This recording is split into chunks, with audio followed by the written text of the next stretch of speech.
আপনার প্রেম হচ্ছে না কেন জানেন?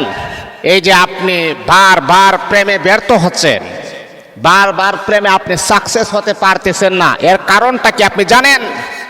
হয়তো আপনার জন্যে আল্লাহ পাক রব্বুল আলামিনের কাছে এমন একজন লোক আছে, দোয়া করেছেন, আল্লাহ তাকে তুমি আমার জীবন সাথী হিসাবে কবুল করে নাও। হয়তো আল্লাহ পাক রব্বুল আলামিন ওই ব্যক্তির দোয়াটাকে আমার আল্লাহ কবুল করেছেন। এই জন্যে বারবার আপনি একজনের সাথে সম্পর্ক করার পর আপনার সম্পর্ক জোড়া লাগতেছে না। আল্লাহ পাক তার দোয়া কবুল করেছেন বিদায় আল্লাহ পাক আপনার সম্পর্কটা ভালোভাবে গভীর হচ্ছে না। কোনো না কোনো ক্রমে আল্লাহ পাকের মর্জি এবং ইচ্ছাতেই তার সাথে আমার আল্লাহ আপনার বিবাহ বন্ধনে আবদ্ধ করে দিবেন ইনশাআল্লাহ।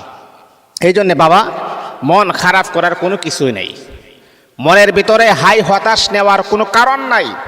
আল্লাহ পাক সময় মতো আপনার যেটা প্রয়োজন সেটাই আমার আল্লাহ মিটিয়ে দিবেন। আমরা তো আসলে সময়ের আগেই বেশি লাফালাফি করি, সময়ের আগে আমরা বেশি হাই হতাশ করি, কেন আমার হইল না, কেন আমার হইল না।